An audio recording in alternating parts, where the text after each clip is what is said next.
الحمد لله وكفى وسلام على عباده الذين اصطفى أما بعد فأعوذ بالله من الشيطان الرجيم بسم الله الرحمن الرحيم إن عدة الشهور عند الله 12 شهرا في كتاب الله يوم خلق السماوات والأرض منها 4 حرم ذلك الدين القيم فلا تظلموا فيهن أنفسكم وقال رسول الله صلى الله عليه وسلم كن في الدنيا كأنك غريب أو عابد سبيل وعد نفسك في أهل القبور أو كما قال النبي صلى الله عليه وسلم وقال تعالى في شأن حبيبه إن الله وملائكته يصلون على النبي يا أيها الذين آمنوا صلوا عليه وسلموا تسليما اللهم صل على محمد وعلى آل محمد كما صليت على إبراهيم وعلى آل إبراهيم إنك حميد مجيد اللهم بارك على محمد وعلى آل محمد كما باركت على إبراهيم وعلى آل إبراهيم إنك حميد مجيد سبحانك لا علم لنا إلا ما علمتنا إنك أنت العليم الحكيم الحمد لله আল্লাহ সুবহানাহু ওয়া তাআলার দরবারে লাখ কোটি শুকর ও সুজুদ যে আল্লাহ সুবহানাহু ওয়া তাআলা অত্যন্ত দয়া করে মায়া করে মেহেরবানি করে আজকে পবিত্র জুমার দিন আল্লাহর ঘর মসজিদে হাজির দেওয়ার তৌফিক দান করেছেন সেই মহান রব্বে কারিমের দরবারে প্রাণ ভরে শুকর আদায় করে বলি আলহামদুলিল্লাহ। মোহতারাম হাজিরিন, আজকের আলোচনার বিষয় হলো হিজরি সনের ইতিহাস ও নতুন বছরে মুমিনের অঙ্গীকার। মোহতারাম হাজিরিন, আমরা একটি বছর পরিসমাপ্তি করে নতুন একটি বছরের পা দিয়েছি। আমরা অনেকে জানি আজকে মুহররম মাসের 1 তারিখ, প্রথম দিন, অর্থাৎ আরবি নববর্ষ। আজকে আল্লাহ তাআলার পক্ষ থেকে এটা আমাদের জন্য বিশাল বড় ইহসান এবং নিয়ামত যে আল্লাহ তাআলা ফজিলতপূর্ণ মাসগুলো, মর্যাদাময় মাসগুলো ধারাবাহিকভাবে রেখেছে, একসাথে রেখেছে। যেমন রমজান, রজব, শাবান, রমজান, শাওয়াল, জিলকদ, জিলহজ এবং মুহররম, এই সবগুলো মাসেই অত্যন্ত ফজিলতপূর্ণ এবং তাৎপর্যপূর্ণ, বৈশিষ্ট্যমণ্ডিত। এই মাসগুলোকে আল্লাহ তাআলা একসাথে এজন্য রেখেছেন যে একজন মুমিন বান্দা যেন এই ফজিলতপূর্ণ মাসগুলোতে বেশির থেকে বেশি ইবাদত করে, বেশির থেকে বেশি আল্লাহর বন্দিগি করে এবং গুনাহ থেকে বেঁচে থেকে নিজেকে যেন অভ্যস্ত করে নিতে পারে আল্লাহর ইবাদতের উপর। গুনাহ থেকে বেঁচে থাকার ব্যাপারে যেন নিজেকে অভ্যস্ত করে নিতে পারে। এই 5-6টা মাস যদি একজন মুমিন বান্দা লাগাতার ইবাদত করে, যদি লাগাতার গুনাহ থেকে বেঁচে থাকে, তাহলে তার ভিতরে ইবাদত করার এক ধরনের অভ্যাসে পরিণত হবে।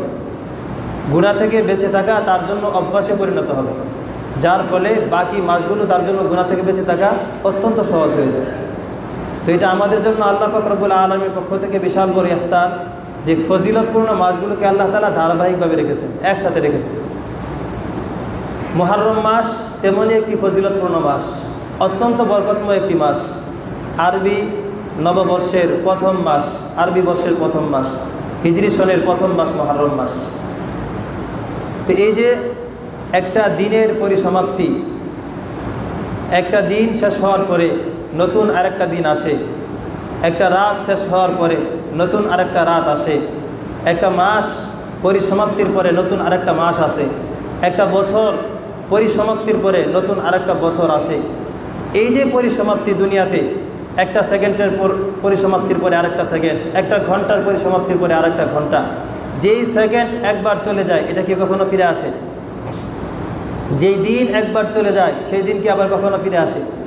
কখনো ফিরে আসে না। এই যে পরিসমাপ্তি, বারবার আমরা পরিসমাপ্তির সম্মুখীন হচ্ছি, এটা কেন? এই পরিসমাপ্তিগুলো আমাদেরকে আমাদের এই ক্ষণস্থায়ী জীবনের পরিসমাপ্তির বার্তা দিয়ে যাচ্ছে। এই পরিসমাপ্তিগুলো দেখে যেন একজন মুমিন বান্দা শিক্ষা নিতে পারে, উপদেশ গ্রহণ করতে পারে। এই যে একটা দিন, প্রতিটা দিন একটা পরিসমাপ্তি, দিন চলে গিয়ে রাত আসছে, রাতের পরিসমাপ্তি, এরপরে মাসের পরিসমাপ্তি, বছরের পরিসমাপ্তি। এই পরিসমাপ্তিগুলো থেকে যেন একজন মুমিন বান্দা শিক্ষা নেয় যে এভাবে একদিন আমার জীবনের মধ্যেও বিদায়ী ঘণ্টা বেজে যাবে, আমাকেও একদিন চলে যেতে হবে, এমনভাবে চলে যেতে হবে যে আমি আর এখানে কোনোদিন ফিরে আসতে পারবো না। এটা যেন একজন মুমিন বান্দা সবসময় কল্পনা করে। আল্লাহ পাক রব্বুল আলামিন এই কথাটাই কোরআনে কারিমের মধ্যে জানিয়ে দিচ্ছেন, وهو الذي جعل الليل والنهار خلفة لمن أراد أن يذكر أو أراد شكورا। তিনি ওই সত্তা যিনি রাত এবং দিনকে একটা আরেকটার অনুগামী করে সৃষ্টি করেছেন এবং এখানে উপদেশ রেখেছেন ওই ব্যক্তির জন্য যে চিন্তা করে অথবা যে আল্লাহ তাআলার কৃতজ্ঞতা আদায় করতে চায়, যে উপদেশ গ্রহণ করতে চায়। আল্লাহ পাক রব্বুল আলামিন এই রাত দিনের পরিবর্তনের মধ্যে আমাদের জন্য কী রেখেছেন? শিক্ষা রেখে দিয়েছে। মোহতারাম হাজিরিন, পৃথিবীর সূচনা লগ্ন থেকেই বছরে মাস হচ্ছে 12টি। পৃথিবীর সৃষ্টির সূচনা থেকে বছরে মাস গণনা করা হয় কয়টি? 12টি। আল্লাহ পাক রব্বুল আলামিন কোরআনে কারিমের মধ্যে বলে দিয়েছেন, ইন্না ইদ্দাতাশ শুহুরি ইনদাল্লাহি 12 শাহরান ফি কিতাবিল্লাহ ইয়াওমা খালাকাস সামাওয়াতি ওয়াল আরদা মিনহা আরবাআতুন হুরুম। আল্লাহর বিধান ও গণনায় পৃথিবীর সৃষ্টির সূচনা লগ্ন থেকে মাস হচ্ছে 12টি। মাস কয়টি? 12টি। এর মধ্যে 4টি মাস হচ্ছে সম্মানিত। এরপরে আল্লাহ তাআলা বলছেন, ফালা তাযলিমু ফীহিন্না আনফুসাকুম। সুতরাং এই সম্মানিত মাসগুলিতে তোমরা গুনাহ করে নিজেদের উপর জুলুম করো না। বছরের অন্যান্য দিনগুলোতে, অন্যান্য মাসগুলোতে গুনাহ করলেও গুনার ক্ষতি মারাত্মক, কিন্তু এই মাসগুলোকে যেহেতু আল্লাহ তাআলা বিশেষ সম্মান দিয়েছেন, বিশেষ মর্যাদা দিয়েছেন, এজন্য এই মাসগুলোতে গুনাহ করা আরও মারাত্মক ভয়াবহ। এই জন্য আল্লাহ তাআলা বলছেন যে এই মাসগুলো থেকে তোমরা গুনাহ করে নিজেদের উপর জুলুম করো না। মোহতারাম হাজিরিন, বছরে মাস 12টি নির্ধারিত ছিল পৃথিবী সৃষ্টির সূচনা থেকে, কিন্তু বছর নির্ধারিত ছিল না। এক এক সময় এই হিজরি সন নির্ধারিত হওয়ার আগে আরবরা এক একটা বিষয়কে কেন্দ্র করে তারা বছর গণনা করত। যেমন সর্বশেষ ইয়েমেনের বাদশাহ আব্রাহা তার বিশাল হস্তি বাহিনী নিয়ে বাইতুল্লাহতে আক্রমণ করার পর থেকে মক্কাবাসী বা আরবরা তাদের বর্ষ গণনা করত এই ঘটনাকে কেন্দ্র করে। তার নাম ছিল আমুল ফিল বা হস্তি বছর। যে কেউ যদি কোনো তারিখ বর্ণনা করত তাহলে বলতো যে হস্তি বছরের শাওয়াল মাসের অত তারিখ, রজব মাসের অত তারিখ, এই হস্তি বছর হিসাবে তারা বর্ষ গণনা করত। তো হযরত উমরে ফারুক রাদিয়াল্লাহু তাআলা আনহুর সময় সর্বপ্রথম এই যে আরবি সন, হিজরি সন, এটার সূচনা হয়। হিজরতের 17তম বছরে হযরত উমরে ফারুক রাদিয়াল্লাহু তাআলা আনহুর কাছে একবার চিঠি পাঠান হযরত আবু মুসা আশআরী রাদিয়াল্লাহু তাআলা আনহু। তিনি বলেন, ইন্নাহু তা'তিনা মিনকা কুতুবুন লাইসা লাহা তারিখুন। হে আমিরুল মুমিনিন, আপনি বিভিন্ন ফরমান জারি করে আমাদের কাছে চিঠি পাঠান, পত্র প্রেরণ করেন, কিন্তু এই চিঠিতে তারিখ উল্লেখ না থাকার কারণে আমাদের অনেক অসুবিধা হয়। তো যদি একটা তারিখ উল্লেখ থাকতো, একটা বছরের সন নির্দিষ্ট একটা দিন উল্লেখ থাকতো, তাহলে আমাদের এটা পালন করতে সহজ হতো। হযরত উমর ফারুক রাদিয়াল্লাহু তাআলা আনহুর কাছে আরেক বর্ণনা আসছে, একবার একটা পত্র আসে কোনো এক জায়গা থেকে, তো সেখানে তারিখ উল্লেখ ছিল শাবান মাস। শাবান মাস শুধু উল্লেখ ছিল, কিন্তু এটা কোন বছরের শাবান মাস, গত বছরের নাকি রানিং বছরের নাকি সামনের, এমন কোনো কিছু উল্লেখ ছিল না। তো যার কারণে উমর রাদিয়াল্লাহু তাআলা আনহু এটার উপর আমলে নিতে এই জিনিসটাকে তার কষ্ট হচ্ছিল।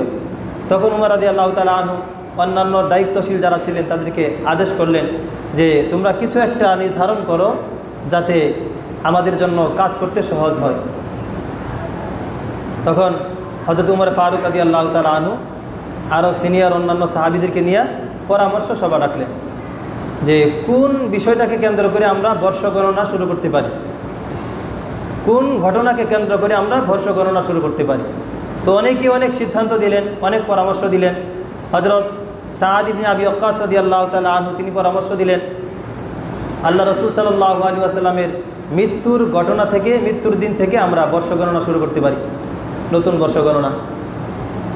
হযরত আবু তালহা রাদিয়াল্লাহু তাআলা আনহু পরামর্শ দিলেন রাসূল সাল্লাল্লাহু আলাইহি ওয়াসাল্লামের নবুয়তের দিন থেকে আমরা বর্ষ গণনা শুরু করতে পারি। হযরত আলী রাদিয়াল্লাহু তাআলা আনহু পরামর্শ দিলেন হিজরতের দিন থেকে বর্ষ গণনা শুরু করতে পারি, কেননা হিজরতের ঘটনা এমন একটি ঘটনা যেটা ইসলামের প্রচার প্রসারের ক্ষেত্রে ব্যাপক ভূমিকা রেখেছে এবং হক বাতিলের মধ্যে পার্থক্যকারী দিন হচ্ছে হিজরতের দিন। কাজেই হিজরতের দিন থেকে আমরা বর্ষ গণনা শুরু করতে পারি, যাতে হিজরতের ঘটনাকে সারা পৃথিবীর মানুষের মাঝে স্মরণীয় করে রাখা যায়। আরও অনেকেই অনেক পরামর্শ দিল। কেউ পরামর্শ দিলেন রাসূল সাল্লাল্লাহু আলাইহি ওয়াসাল্লামের জন্মের দিন থেকে আমরা বর্ষ গণনা শুরু করতে পারি। অনেকেই অনেক পরামর্শ দিলেন। উমর রাদিয়াল্লাহু তাআলা আনহু সবগুলো মতামত শোনার পরে তিনি সিদ্ধান্ত দিলেন লা বাল নুআররিখু লি মুহাজারি রাসূলিল্লাহি সাল্লাল্লাহু আলাইহি ওয়াসাল্লাম ফা ইন্না মুহাজারাহু ফাররাকা বাইনাল হাক্কি ওয়াল বাতিল। যে আলী রাদিয়াল্লাহু তাআলা আনহু যেই মতামত পেশ করেছেন এটা সবচেয়ে কার্যকর যুক্তিসঙ্গত একটি মতামত যে আল্লাহ রাসূল সাল্লাল্লাহু আলাইহি ওয়াসাল্লামের হিজরতের দিন থেকে আমরা বর্ষ গণনা শুরু করব। কেননা হিজরতের দিন এমন একটা গুরুত্বপূর্ণ দিন, এমন একটা গুরুত্বপূর্ণ ঘটনা যেই ঘটনার মাধ্যমে হক এবং বাতিলের মধ্যে পার্থক্য সৃষ্টি হয়ে গেছিল, যেই হিজরতের মাধ্যমে সারা পৃথিবীতে দ্বীন ও ইসলাম ছড়িয়ে গেছিল। তো এই হিজরতের ঘটনা অত্যন্ত গুরুত্বপূর্ণ, তাৎপর্যপূর্ণ। তো এই ঘটনাকে সারা পৃথিবীর মানুষের মধ্যে স্মরণীয় করে রাখার জন্য আমরা হিজরতের দিন থেকে বর্ষ গণনা শুরু করতে পারি। তো সমস্ত সাহাবীরা আলী রাদিয়াল্লাহু তাআলা আনহুর এই মতামতের উপর ঐক্যমত পোষণ করলেন। উমর রাদিয়াল্লাহু তাআলা আনহু তিনি ঘোষণা দিয়ে দিলেন যে হিজরতের দিন থেকেই আরবি বর্ষ গণনা শুরু। তাহলে আরবি বর্ষ গণনা শুরু হয়েছে কোন ঘটনাকে কেন্দ্র করে? হিজরতের ঘটনাকে কেন্দ্র করে। মুহতারাম হাজিরিন, বছর নির্ধারিত হলো হিজরি বছর। এখন এই বছরের প্রথম মাস কোনটা হবে? রমজান মাস নাকি মুহররম মাস নাকি সফর মাস? এটা নিয়ে দেখা দিল আবার মতানৈক্য। এক একজন এক এক মত পেশ করলেন। কেউ কেউ বললেন যে রজব মাস হতে পারে, কারণ রজব মাস হলেও আশহুরু হুরুমের প্রথম মাস, সম্মানিত 4টি মাসের মধ্যে প্রথম মাস হচ্ছে রজব মাস, কাজেই এই বছরের প্রথম মাস হতে পারে রজব। কেউ পরামর্শ দিলেন রমজান মাস হতে পারে, কারণ রমজান মাস হলো শাহরুল উম্মাহ, এই পুরা উম্মতের জন্য বরকতময় মাস, রমজান মাস হতে পারে প্রথম মাস। এরকমভাবে অনেকেই অনেক মাসের পরামর্শ দিলেন। আলী রাদিয়াল্লাহু তাআলা আনহু আবার পরামর্শ দিলেন যে মুহররম মাস হতে পারে, কারণ মুহররম মাস হচ্ছে আগে থেকে চলে আসা বছরের প্রথম মাস। আর ইসলামের একটা নীতি হলো যে জিনিস প্রচলন হয়ে যায়, যে জিনিস প্রসিদ্ধ হয়ে যায়, ওই জিনিস যদি ইসলামের সাথে সাংঘর্ষিক না হয় তাহলে ইসলাম এসে সেই জিনিসের পরিবর্তন করে না। ইসলামের নীতি হলো ওই প্রচলিত জিনিসটাকে এভাবে রেখে দেওয়া। তো যেহেতু মুহররম মাস পৃথিবী সৃষ্টির সূচনা লগ্ন থেকেই আরবদের মধ্যে আগে থেকেই প্রথম মাস হিসাবে পরিচিত হয়ে আসছে, কাজেই মুহররম মাসকেই প্রথম মাস হিসাবে ঘোষণা করা হোক। তখন সবাই আলী রাদিয়াল্লাহু তাআলা আনহুর এই মতটাকে পছন্দ করলেন এবং এটার মধ্যেই ঐক্যমত সাব্যস্ত হয়। হিজরি সনের প্রথম মাস নির্ধারিত করা হয় কোন মাসকে? মুহররম মাস। তো মুহররম মাসকে হিজরি সনের প্রথম মাস নির্ধারণ করার দুটি কারণ। এক নম্বর কারণ হলো যে মুহররম মাস আগে থেকেই বছরের প্রথম মাস হিসাবে কি পরিচিত হয়ে আসছে। দুই নম্বর কারণ হলো আল্লাহ রসুল সাল্লাল্লাহু আলাইহি ওয়াসাল্লাম যদিও হিজরত করেছেন রবিউল আউয়াল মাসে, কিন্তু হিজরতের অনুমতি দিয়েছেন মুহররম মাসে। সাহাবায়ে কেরাম হিজরত করে আগেই চলে গেছেন মুহররম মাসে, এরপরে রসুল সাল্লাল্লাহু আলাইহি ওয়াসাল্লাম গেছেন সর্বশেষ রবিউল আউয়াল মাসে। তো মূলত হিজরতের ঘটনা সংঘটিত হয়েছে কোন মাসে? মুহররম মাসে। এই জন্য এই হিজরি সনের প্রথম মাস মুহররম হওয়া এটাই কি যুক্তির দাবি। মুহতারাম হাজিরিন, তাহলে আমরা জানলাম যে হিজরি সন সূচনার প্রেক্ষাপট এবং কোন ঘটনাকে কেন্দ্র করে হিজরি সনকে প্রণয়ন করা হলো। এটা হলো হিজরতের ঘটনাকে কেন্দ্র করে। দুই নম্বর হলো হিজরি সনের প্রথম মাস হলো মুহররম মাস। আরেকটা বিষয় হলো এই যে চন্দ্র এবং সূর্য, এই দুটি আল্লাহ পাক রব্বুল আলামিনের বড় নিয়ামত, বড় নিদর্শন। সাহাবায়ে কেরাম আল্লাহ রসুল সাল্লাল্লাহু আলাইহি ওয়াসাল্লামের কাছে প্রশ্ন করেছেন, ইয়াসআলুনাকা আনিল আহিল্লা কুল হিয়া মাওয়াকিতু লিন-নাসি ওয়াল হজ। আল্লাহ রসুল সাল্লাল্লাহু আলাইহি ওয়াসাল্লামের কাছে সাহাবায়ে কেরাম চন্দ্র সম্পর্কে জিজ্ঞাসা করেছেন, চাঁদ সম্পর্কে জিজ্ঞাসা করেছেন যে এই চাঁদ আল্লাহ তাআলা কেন দিলেন। আল্লাহ পাক রব্বুল আলামিন এই প্রশ্নের উত্তর জানিয়ে দিলেন, ইয়া রাসূলুল্লাহ ইয়াসআলুনাকা আনিল আহিল্লা, আপনার সাহাবীরা মানুষেরা আপনাকে চাঁদ সম্পর্কে জিজ্ঞেস করে, চাঁদের ভূমিকা কি, চাঁদের কাজ কি, তাদেরকে জানায় দিন। কুল হিয়া মাওয়াকিতু লিন-নাসি ওয়াল হজ, এই চাঁদ হলো এমন একটা জিনিস যেটা হলো মানুষের অনেক গুরুত্বপূর্ণ কাজের, মানুষের অনেক গুরুত্বপূর্ণ বিধানের এবং হজের সময়ের নির্ধারক। এই চাঁদ দেখে আমরা বুঝতে পারি রোজা কখন, এই চাঁদ দেখে আমরা বুঝতে পারি শবে বরাত কখন, চাঁদ দেখে আমরা বুঝতে পারি হজের সময় কখন। এই চাঁদ যদি না থাকতো, চাঁদের হিসাব যদি না থাকতো, তাহলে আমাদের পক্ষে এই যে ইসলামের গুরুত্বপূর্ণ বিধানগুলো পালন করা কি হতো? কষ্টকর হয়ে যেত, অসম্ভব হয়ে যেত।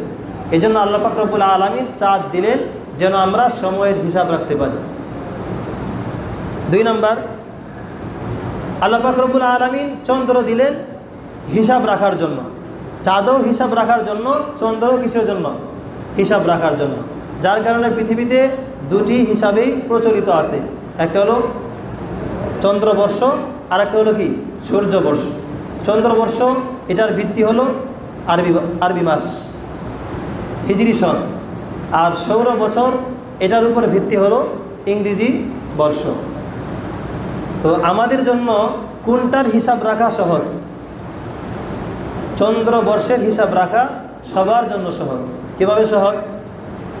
যে চন্দ্রবর্ষের হিসাব রাখা আপনার শিক্ষিত ও শিক্ষিত পৃথিবীর যে কোনো প্রান্তে আপনি থাকেন, চন্দ্রবর্ষের হিসাব রাখা আপনার জন্য খুবই সহজ।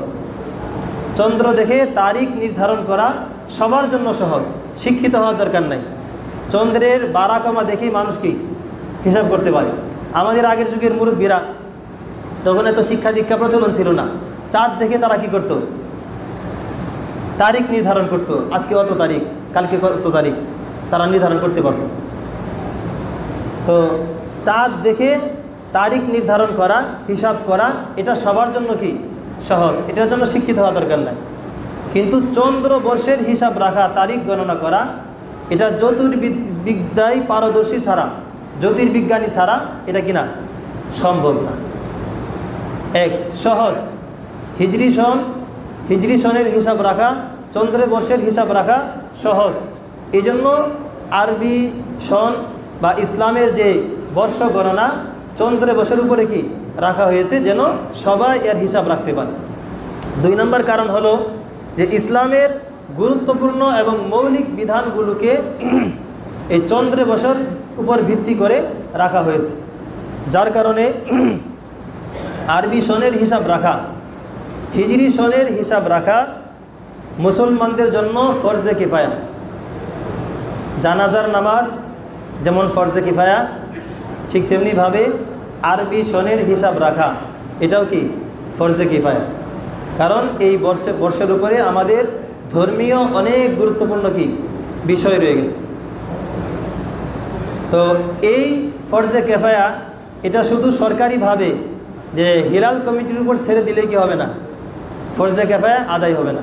চাঁদ দেখা কমিটির উপরে ছেড়ে দিলে আদায় হবে না, বরং প্রত্যেকটা সমাজে কমপক্ষে কিছু মানুষ থাকা চায় যারা আরবি সনের হিসাব রাখে, আরবি মাসের তারিখের হিসাব রাখে।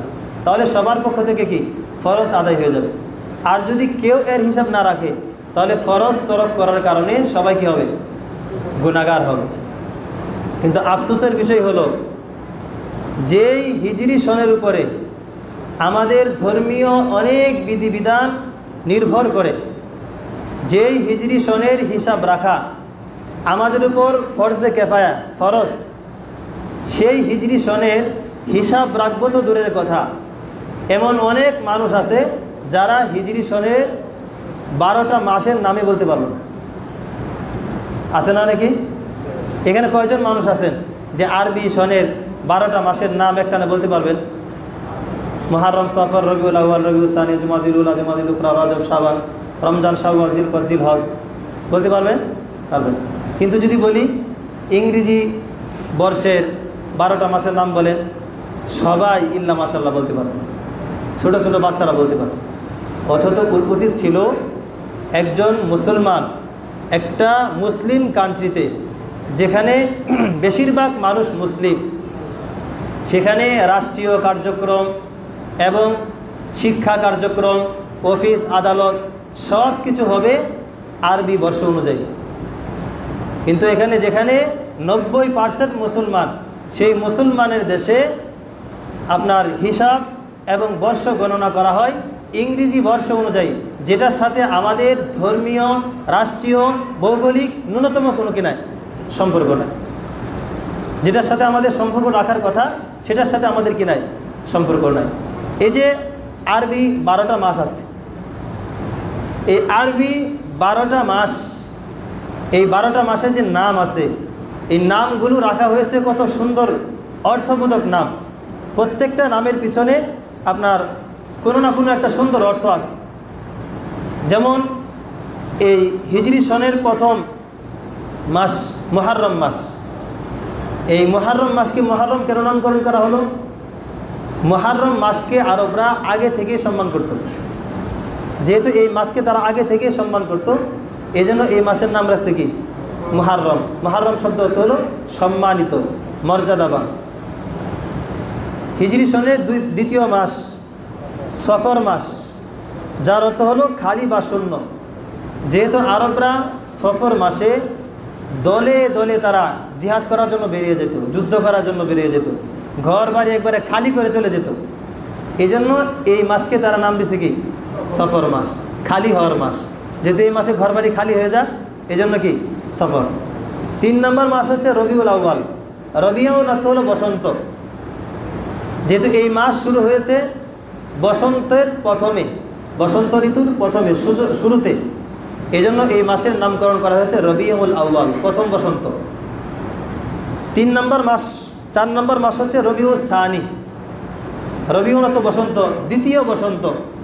যেহেতু এই মাস শুরু হয়েছে বসন্তের শেষে, এজন্য এই মাসের নামকরণ করা হয়েছে কি দ্বিতীয় বসন্ত বা রবিউল আখের, শেষ বসন্ত। 4 নম্বর মাস হিজরি সনের জুমাদ আল উলা। জুমাদ অর্থ হলো জমে যাওয়া, বসে যাওয়া। যেহেতু শীতকালে সব কিছু কি বসে যায়, জমে যায়, আর এই মাস শুরু হয়েছে শীতকালের শুরুতে, যার কারণে এই মাসের নাম দিছে কি জুমাদ আল উলা, প্রথম বসে যাওয়ার মাস। 6ষ্ঠ মাস হলো জুমাদ আল আখের বা জুমাদ আল সানি। যেহেতু এই মাস শুরু হয়েছে শীতের শেষে, এজন্য এই মাসের নাম দিল জুমাদ আল সানি বা বসে যাওয়ার শেষের মাস। আর রজব মাস 7 নম্বর মাস রজব মাস। রজব অর্থ হলো বিক্ষিপ্ত হওয়া, ছড়িয়ে যাওয়া। যেহেতু না, রজব অর্থ হলো সম্মান, সম্মান করা, মর্যাদাবান।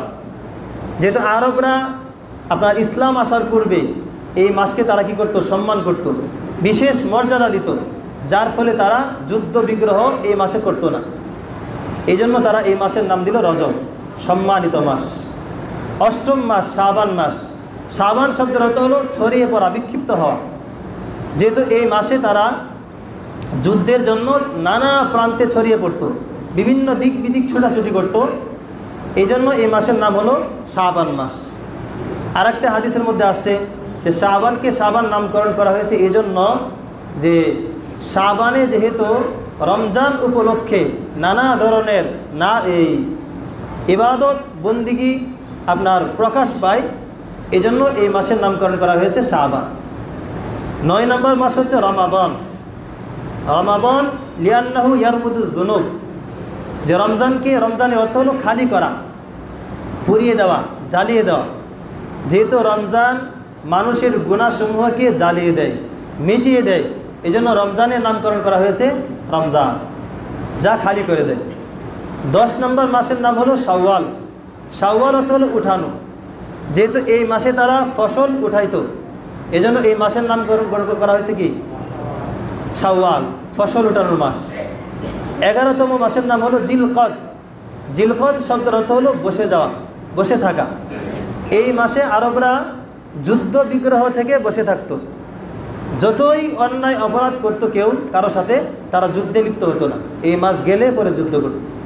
এই জন্য এই মাসের নাম কি জিলকদ, বসে থাকার মাস। 12তম মাস হচ্ছে জিলহজ। যেহেতু এই মাস হজের মাস, এই মাসে হজ করা হয়, এই জন্য এই মাসের নামকরণ করা হয়েছে কি জিলহজ। এখন বলেন, এই যে হিজরি সনের 12টা মাস, 12টা মাসের 12টা নাম, প্রত্যেকটা নাম কি অর্থবোধক, প্রত্যেকটা নামে অর্থবোধক। বিপরীত আমরা যেই মাসের গণনা করি, যেই বর্ষের গণনা করি, ইংরেজি বর্ষ, আপনার জানুয়ারি, ফেব্রুয়ারি, মার্চ, এপ্রিল, মে, জুন, জুলাই, এই যে মাসগুলো আমি আগে আলোচনা করেছি, এই মাসগুলোর যে নামগুলো আছে 12টা নাম, প্রত্যেকটা নামেই কোনো না কোনো দেব দেবীর নামে নামকরণ করা হয়েছে। কোনো না কোনো কার নামে? দেব দেবীর নামে। এখন বলেন, যেই মাসগুলোর নামকরণ করা হয়েছে দেব দেবীর নামে, সেই মাসগুলো কিভাবে আমাদের জন্য অনুসরণ হতে পারে? একজন মুসলমানের জন্য কিভাবে অনুসারী হতে পারে? কখনো না।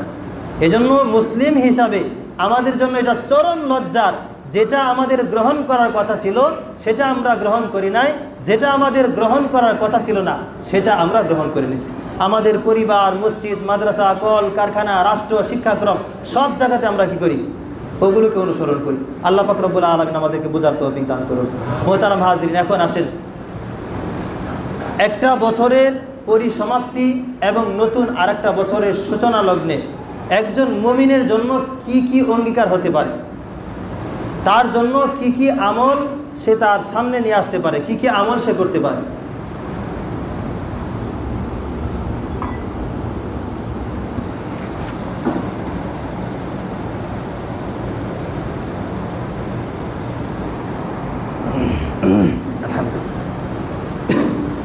খুব মনোযোগ সহকারে শুনবেন।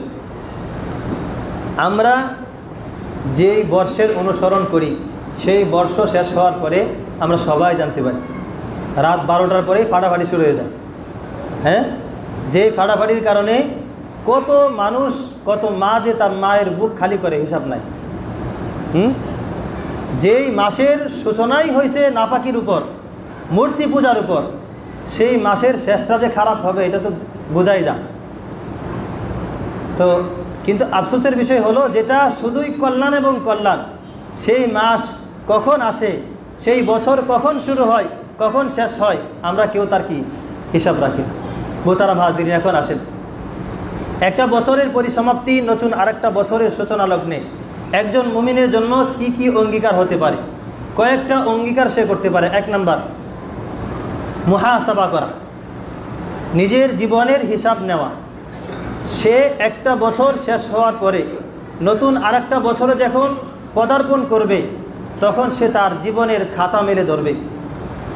একজন বুদ্ধিমান মুমিন বান্দা জীবনের খাতা মেলে ধরবে, হিসাব করবে যে আমার জীবন থেকে একটা বছর হারিয়ে গেল, আমার জীবন থেকে একটা বছর খসে গেল, এই একটা বছরে আমার কি কি অর্জন হলো আর কি কি ক্ষতি হলো।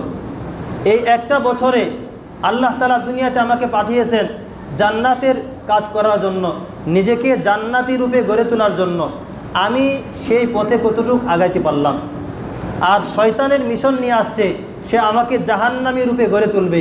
তো শয়তানের মিশনে আমি তাকে কতটুকু সাহায্য করলাম? খাতা কলম নিয়ে সে বসবে, সে হিসাব করবে যে এই এক বছরে আমি কয়টা কবিরা গুনাহ করলাম, এক বছরে আমি কয়টা সগীরা গুনাহ করলাম, এক বছরে আমি কয়জন মানুষের হক নষ্ট করলাম, এক বছরে আমি আমার মায়ের হক কতটুকু আদায় করতে পারলাম, এই এক বছরে আমি আমার সন্তানের হক কতটুকু আদায় করতে পারলাম, এক বছরে আমি একজন দায়িত্বশীল সমাজসেবক হিসাবে একটা সমাজের কতটুকু দায়িত্ব পালন করতে পারলাম। তিনি হিসাব কষবেন। এরপরে হিসাব করবেন এক বছরে আমি কয় ওয়াক্ত কয় রাকাত নফল সালাত আদায় করতে পারলাম, কয়টা নফল রোজা রাখতে পারলাম, কয় ওয়াক্ত নামাজ আমি জামাতের সাথে আদায় করতে পারলাম, কয়বার সুবহানাল্লাহ বলতে পারলাম, কয়বার আলহামদুলিল্লাহ বলতে পারলাম, কতজন মানুষকে আমি সাহায্য করতে পারলাম, আমি কি পরিমাণ সদকা করতে পারলাম, জান্নাতের পথে আমি কি পরিমাণ আগাইতে পারলাম, আল্লাহকে খুশি করার জন্য আমি বিশেষ কি আমল করলাম, হিসাব করবে। এটা হলো এক নম্বর অঙ্গীকার, নিজের সাথে মুহাসাবা করবে। মুহাসাবা করলে কি হয়? নিজের হিসাব করবে। আমরা দুনিয়ার জীবনটাকে এমনভাবে বানায় নিছি যে দেখলে মনে হয় যেন দুনিয়ার জীবনেই আমার কাছে সব। এই ক্ষণস্থায়ী জীবন, এটাকে আমরা এমনভাবে এটার মধ্যে আমরা লেগে গেছি যে আমাদের কার্যক্রম দেখলে মনে হয় যে এই ক্ষণস্থায়ী জীবনেই চিরস্থায়ী জীবন, পরকালে যেন কোনো জীবনেই নাই। অথচ আল্লাহ রাসূল সাল্লাল্লাহু আলাইহি ওয়াসাল্লাম হাদিসের মধ্যে ইরশাদ করেন, আব্দুল্লাহ ইবনে মাসউদ রাদিয়াল্লাহু তাআলা আনহু বলছেন, আব্দুল্লাহ ইবনে ওমর রাদিয়াল্লাহু তাআলা আনহু তিনি বলেন, আল্লাহ রাসূল সাল্লাল্লাহু আলাইহি ওয়াসাল্লাম আমার শরীরের অংশে কাঁধে হাত রেখে তিনি বললেন, কুন ফিদ দুনিয়া কাআন্নাকা গরীবুন আও আবিরু সাবিলিন। তুমি দুনিয়াতে এমনভাবে বসবাস করো, এমনভাবে তুমি তোমার জীবন পরিচালনা করো যেন তুমি একজন মুসাফির, অথবা তুমি রাস্তার একজন পথিক। একজন পথিক সে কতটুক সরঞ্জাম সংগ্রহ করে পথ চলার জন্য তার যতটুক লাগে, ঠিক না? পথ চলার জন্য তার যতটুক লাগে অতটুক সরঞ্জাম সে কি অর্জন করে, এরপরে সে পথ চলতে থাকে। আল্লাহ রাসূল সাল্লাল্লাহু আলাইহি ওয়াসাল্লাম বললেন, হে মুমিন বান্দা বান্দিরা, দুনিয়াতে তোমরা এমনভাবে থাকো যেন তুমি একজন কি মুসাফির অথবা একজন পথিক। ওয়াউদ্দা নাফসাকা আহলাল কুবুর, এবং তুমি তোমার নিজেকে কবরবাসী বলে মনে করো। নিজেকে কবরবাসী বলে মনে করার অর্থ কি? যে তুমি তোমার মাথার মধ্যে সেট করে নাও যে তুমি কবরের বাসিন্দা হবে, 2 দিন পরে তোমাকে কবরে রাখা হবে, এটা প্রতিনিয়ত মাথার মধ্যে কি ধারণ করে রাখো। তিনি আরও বলেন, ইদা আমসাইতা ফালা তান্তাদিরিস সাবাহা, যখন তুমি সকাল যাপন করবে তখন তুমি মনে করো না যে যখন তুমি সন্ধ্যা যাপন করবে তখন তুমি মনে করো না যে সকাল পর্যন্ত তুমি বেঁচে থাকবে। সকালের অপেক্ষা করো না, সকাল যাপন করলে বিকালের অপেক্ষা করো না এই ভেবে যে আমি তো বিকাল পর্যন্ত থাকবই, কাজে এখন গুনাহ করলে সমস্যা নাই, সময় তো আছে, বিকাল পর্যন্ত তুমি হায়াত পাবে এটা মনে করে এখন কি করো না, গুনাহে লিপ্ত হইও না। এখন থেকেই তুমি পরকালের জন্য প্রস্তুতি নাও। ওয়াখুদ মিন সিহাতিকা লিমারাদিক, এবং সুস্থ অবস্থায় তুমি অসুস্থতার প্রস্তুতি নাও, এবং জীবন থাকা অবস্থায় তুমি মৃত্যুর প্রস্তুতি নাও। তো আমাদের কি করতে হবে? প্রত্যেকটা মুহূর্ত নিজের সাথে হিসাব নিতে হবে। হযরত উমরে ফারুক রাদিয়াল্লাহু তাআলা আনহু বলেন, হাসিবু আনফুসাকুম ক্বাবলা আন তুহাসাবু, তোমাদেরকে চূড়ান্ত হিসাব নেওয়ার পূর্বে নিজের হিসাব নাও। নিজে কি করো? নিজের হিসাব নাও। ওয়া তুযায়্যিনু লিল আরাদিল আকবার, এবং মহাসমাবেশের জন্য নিজেকে প্রস্তুত করো। ময়দানে মাহশারে আল্লাহর সামনে দাঁড়ানোর আগে নিজেকে প্রস্তুত করে নাও। ওয়া ইন্নামা ইয়াখিফুল হিসাবু ইয়াউমাল কিয়ামাতি আলা মান হাসাবা নাফসাহু ফিদ দুনিয়া, আর দুনিয়াতে যে ব্যক্তি তার জীবনের হিসাব নেবে, কাল কিয়ামতের দিন হাসরের ময়দানে আল্লাহ পাক রব্বুল আলামিন তার হিসাবকে অত্যন্ত হালকাভাবে নেবেন। তাহলে পরকালে আমার হিসাবকে সহজ করার জন্য দুনিয়াতে আমার হিসাবকে কি করতে হবে? নিতে হবে, আমার জীবনের হিসাব নিতে হবে। আল্লাহ রাসূল সাল্লাল্লাহু আলাইহি ওয়াসাল্লাম আরও বলেন, আল কাইয়িসু মান দানা নাফসাহু ওয়া আমিলা লিমা বা'দাল মাউত, বুদ্ধিমান সে ব্যক্তি যে তার জীবনের হিসাব নেয় এবং মৃত্যু পরকালীন জিন্দেগির জন্য আমল করে, পরকালীন জিন্দেগির জন্য কি করে, নিজেকে প্রস্তুত করে। ওয়াল আজিজু মান আতবা নাফসাহু হাওয়াহা ওয়া তামান্না আলাল মাউত, আর মূর্খ বেখুব এবং অক্ষম সে ব্যক্তি যে নিজেকে ভুলে থাকে এবং তার মন যা বলে, মন চাহি জিন্দেগি সে গঠন করে, মন যেভাবে বলে সেভাবে সে কী করে, নিজেকে পরিচালনা করে। এই জন্য আমাদেরকে কী করতে হবে, নিজের 1 নম্বর অঙ্গীকার, একটা বছর শেষ, নতুন আরেকটা বছরের সূচনা লগ্নে 1 নম্বর অঙ্গীকার হচ্ছে আমার নিজের জীবনে কী করতে হবে, হিসাব নিতে হবে। 2 নম্বর অঙ্গীকার হলো অতীতের সমস্ত গুনাহ থেকে তওবা করতে হবে, সমস্ত গুনাহ থেকে তওবা করতে হবে। আমি যখন হিসাব নিব তখন গুনাহগুলো আমার সামনে স্পষ্ট হয়ে যাবে। স্পষ্ট হয়ে যাওয়ার পরে আল্লাহর কাছে 2 রাকাত নামাজ পড়ে চোখের পানি ফেলায়া বলতে হবে, আল্লাহ 1 বছরে শয়তানের ধোঁকায় পড়ে আমি এই পাপগুলো করে ফেলেছি, আল্লাহ ভুল করেছে আমি, আমাকে মেহেরবানি করে তুমি মাফ করে দাও।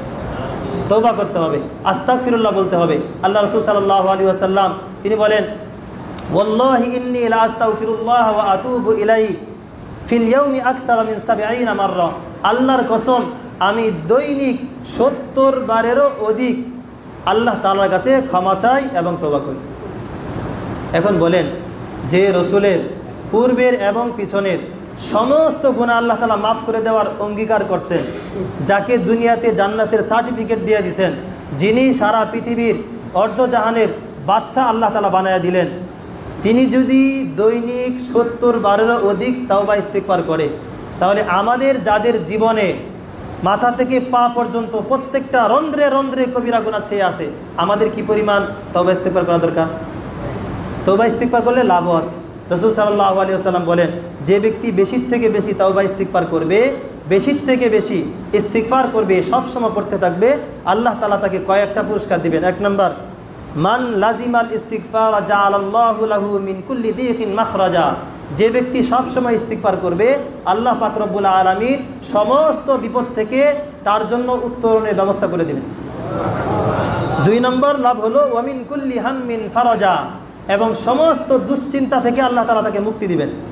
3 নম্বর পুরস্কার হলো ওয়া রাযাকাহু মিন হাইসু লা ইয়াহতাসিব, এবং তাকে এমন জায়গা থেকে রিজিকের ব্যবস্থা করবেন যেটা সে কখনো কল্পনাও করে নাই। তাহলে বছরের সূচনা লগ্নে আমাদের 2 নম্বর অঙ্গীকার হবে তাওবা এবং ইস্তিগফার করা। 3 নম্বর অঙ্গীকার হলো সমস্ত গুনাহ বর্জন করা। এখনই আজকে মুহররম মাসের প্রথম দিন, প্রথম তারিখ, বছরের প্রথম দিন, আজকে আমরা আল্লাহ তাআলার কাছে অঙ্গীকারবদ্ধ হব যে আল্লাহ জীবনে আর কখনো গুনাহ করব না।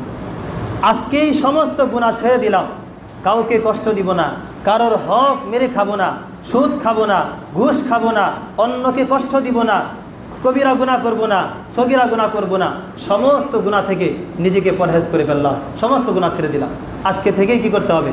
প্রতিজ্ঞাবদ্ধ হতে হবে। তাহলে আল্লাহ পাক রব্বুল আলামিন আমাদের এই দুনিয়াটাকেও জান্নাতময় করে দিবেন, পরকালটাকেও আমাদের জন্য কি করে দিবেন?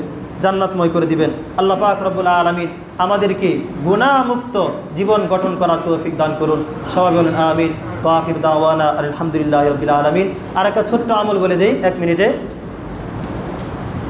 বুজুর্গদের থেকে প্রমাণিত, এটা হাদিসের মধ্যে আসে নাই, ওয়াজিব, ফরজ, নফল, সুন্নত ইত্যাদি কিছুই না। এটা হলো একটা ডাক্তারির মতো, একটা প্রেসক্রিপশনের মতো জাস্ট। তো এটা হলো বুজুর্গরা আগে করতেন যে বছরের প্রথম দিন, আপনার বছরের প্রথম দিন চাঁদ উদিত হওয়ার পর থেকে আপনার সূর্য অস্ত যাওয়া আগ পর্যন্ত এতটুকু সময়ের ভিতরে যে ব্যক্তি নিজের হাতে 113 বার বিসমিল্লাহির রহমানির রহিম খাতার মধ্যে লিখে সাথে রাখবে, সবসময় সাথে রাখবে, আল্লাহ পাক রব্বুল আলামিন সারা বছর তাকে সমস্ত বিপদ থেকে রক্ষা করবে। তো এটা যারা আমরা পারি, এই আমলটা করতে পারি, এটা পরীক্ষিত একটা আমল। আমি এই বছর থেকে শুরু করলাম, আগে শুরু করি নাই। এবং আমাদের বুজুর্গরা যারা এটা করছেন তারা বলছেন যে তারা ফায়দা পাইছেন, উপকার পাইছেন। এই জন্য আমরা এই আমলটা করতে পারি। নিজের হাতে 113 বার বিসমিল্লাহির রহমানির রহিম ছোট্ট করে একটা খাতার মধ্যে লিখবো, লিখে এটা বাস করে মানিব্যাগের কোনো এক কোনায় রেখে দেব। তাহলে আশা করা যায় আল্লাহ পাক রব্বুল আলামিন আমাদেরকে বিপদ বালা মুসিবত থেকে রক্ষা করবেন। জি। যে কথাগুলো বললাম আল্লাহ পাক রব্বুল আলামিন সর্বপ্রথম আমাকে এবং যারা শুনছি সবাইকে আমল করার তৌফিক দান করুন। যারা সুন্নত পড়ি নাই কাবলা জুমা সালাত সুন্নত পড়ি। আর একটা প্রশ্ন হলো যে এটা যেহেতু বিসমিল্লাহির রহমানির রহিম, তো এটা নিয়ে বাথরুমে যাওয়া যাবে কিনা? যেহেতু এটা ঘোরা থাকবে, ঢাকা থাকবে আপনার মানি ব্যাগের ভিতরে, তখন এটা নিয়েও কি বাথরুমে যাওয়া যাবে, অসুবিধা নেই। নিজে লেখা উত্তম, যদি না পারি তাহলে উজর বশত অন্যকে দিয়ে লেখানো যায়।